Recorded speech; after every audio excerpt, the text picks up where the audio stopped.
Olá, tudo bem com você? Eu espero que sim. Esse é um momento devocional onde compartilhamos da Palavra de Deus.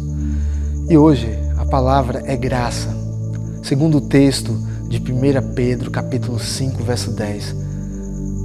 Ora, o Deus de toda a graça, que em Cristo vos chamou à sua eterna glória, depois de terdes sofrido por um pouco, Ele mesmo vos há de aperfeiçoar, firmar, fortificar e fundamentar. Esse texto, ele fala sobre a forma como Deus trabalha nas nossas vidas, como Ele nos fortalece, como Ele nos aperfeiçoa, como Ele age em nosso favor para a glória do Seu nome. E fala que Ele faz isso porque Ele é o Deus de toda a graça. Graça é um atributo divino, uma qualidade de Deus, uma das suas perfeições, faz parte do seu ser. E quando Deus nos criou, a sua imagem e semelhança, Ele colocou em nós essa capacidade, esse atributo chamado graça. Logo, nós somos capazes também de manifestar esse atributo divino presente em nossas vidas. De Gênesis a Apocalipse, nós vamos notar que essa palavra se repete em várias passagens. Quando ela não está presente, logo ali notamos o seu conceito.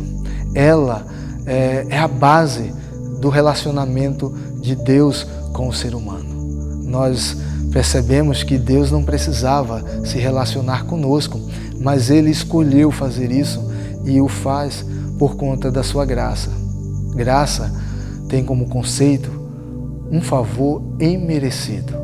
Logo, quando recebemos uma graça, recebemos algo da qual não merecemos. Às vezes a pessoa diz, se Deus ver que eu mereço essa graça, bom, se nós merecêssemos, aquele favor deixaria de ser graça. Mas Deus, Ele considera que nós, mesmo sem merecer, somos necessitados do seu favor e Ele age em nossa direção.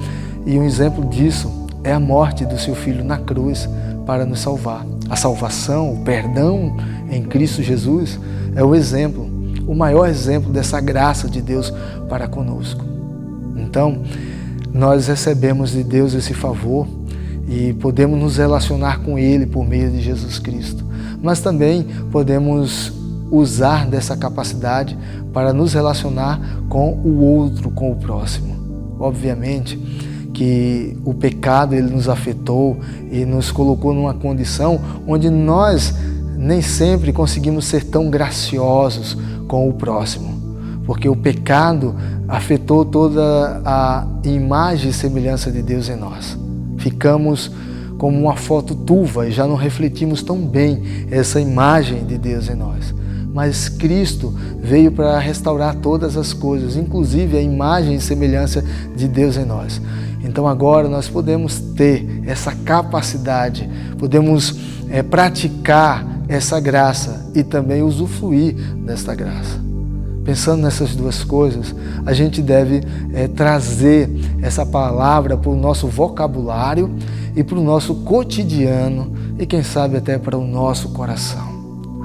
Às vezes, percebemos pessoas que não entendem o que é uma graça, ou porque acha que graça é algo que a gente merece, ou porque ela acha que não merece a graça.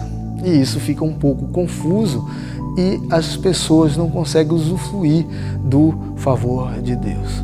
Mas tudo, do começo ao fim, na vida das pessoas, passa pela graça de Deus. Toda boa dádiva que chega até nós vem como fruto dessa graça. O perdão, repito, é a maior manifestação desse atributo, dessa qualidade divina a nosso favor. E tem pessoas que carregam culpa. Às vezes tem pessoas que a vida toda se sente culpada por pecados que cometeu, por achar que Deus não as perdoa, ou que elas não são dignas de ser perdoadas. Tem pessoas que carregam um fardo muito pesado, quando Cristo já disse que o fardo dele é leve e suave. As pessoas às vezes se martirizam e vivem uma vida de muito sofrimento por não conseguir entender que o perdão de Deus é algo do qual nós não merecemos, é uma graça, é um favor que Deus manifesta a nós todos os dias.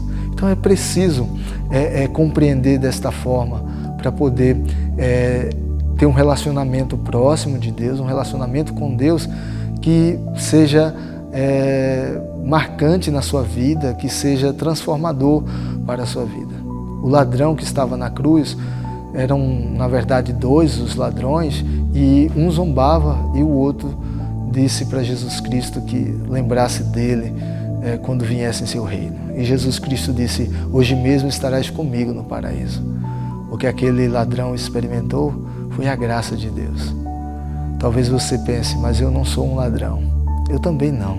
Mas o que acontece é que todos nós nos encontramos na mesma posição daquele homem, carente da graça de Deus. Esse é o único meio pelo qual nós podemos se relacionar com Deus, de recebermos a graça do perdão e vivermos uma vida com Ele. O outro aspecto é no sentido horizontal. Às vezes nós queremos receber a graça de Deus. Nós dizemos: não, Deus perdoa porque Deus é cheio de graça. Mas esquecemos que Deus também quer que a gente seja capaz de perdoar as pessoas, que nós devemos nos relacionar com as pessoas que Deus coloca nas nossas vidas, no nosso caminho, e devemos se relacionar com a base dessa graça, de sermos graciosos, de darmos novas chances, de recomeçarmos caminhadas ou de retomarmos caminhadas, de tratar o outro com graça. Às vezes nós somos muito duros com as pessoas. Queremos que Deus seja cheio de graça para conosco, mas somos difíceis de manifestarmos graça. Então que você possa pensar nesses dois sentidos. Na sua vida com Deus, que Deus mandou seu Filho manifestando graça para te salvar, para que você se relacione com Ele com base nessa característica divina. E que também esse relacionamento com Ele, baseado na graça, possa levar você a se dirigir ao outro, aquele que está próximo a você, e viver nessas dimensões, manifestando graça para a glória de Deus Pai. Que Deus lhe abençoe. Fique na graça do Senhor Jesus Cristo.